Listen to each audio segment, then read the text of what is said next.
ముఖ్యమంత్రి ఉన్నాడు, ఇప్పుడైనా ఆయన మాట్లాడి ఉండొచ్చు కదా, ఆయన ఎందుకు మాట్లాడలేదు? పీసీ ఘోష్ కమిషన్ దగ్గర వీళ్ళందరూ వాంగ్మూలం ఇచ్చారుగా, కన్ఫెషన్ ఇచ్చారు కదా, వీళ్ళు కలిసి విచారణలో పాల్గొన్నారు కదా, అప్పుడు ఎందుకు చెప్పలేదు?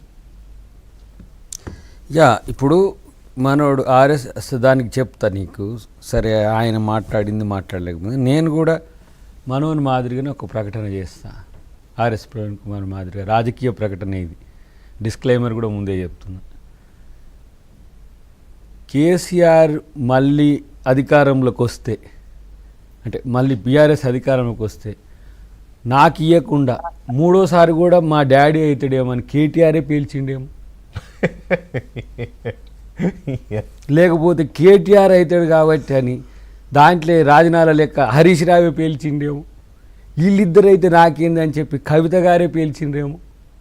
రాకోనం కూడా ఇట్లా ఆరోపణలు చేయొచ్చు కదా, చేయాలంటే ఏదైనా చేయొచ్చు, నోరేగా గది.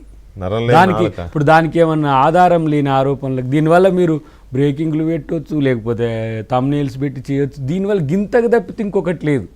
నేను గతంలో కూడా మనం ఒకసారి చర్చ పెట్టినప్పుడు చెప్పిన, ఎవరి క్రెడెన్షియల్స్ అయినా మనం మాట్లాడుతున్న మాటల మీద ఆధారపడి ఉంటాయి.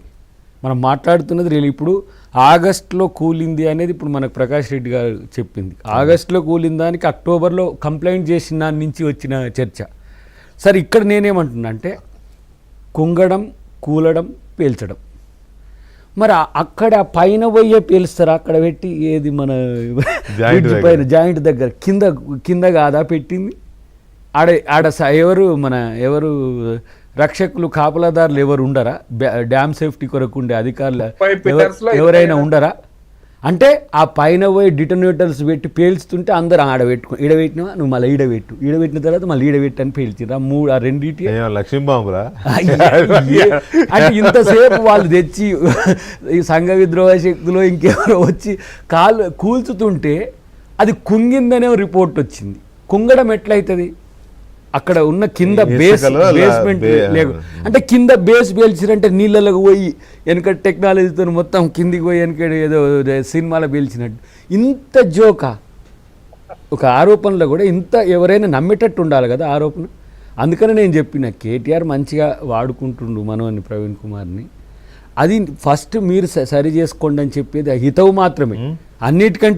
అన్నిటికంటే ముఖ్యంగా నాకు అంటే మరి చర్చ చూస్తున్నప్పుడు నాకు అనిపించింది ఏంటంటే, మా రవి గారేమో నాకు కూడా అనుమానం వస్తుంది అనే కడిగి వచ్చింది. సామాన్యునికి ఎట్లుంటుంది చర్చ చూసినప్పుడు?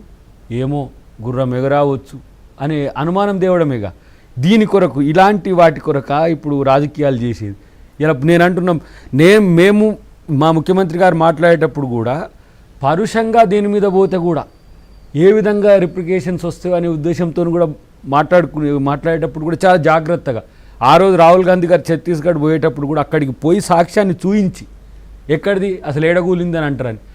అంటే ఆగస్టులో జరిగితే అక్టోబర్ వరకు కనీసము ప్రజలకు తెలియకుండా దాన్ని ఎందుకు దాయాల్సి వచ్చిన అవసరం ఉందో ఇలా గత ప్రభుత్వం చెప్పాల్సిన అవసరం ఉంది. ఎవరు మాట్లాడినా బాధ్యతగానే మాట్లాడాలా. రవిశంకర్ గారు, ఇది ఇంత పెద్ద ఇష్యూ అయినప్పుడు దీన్ని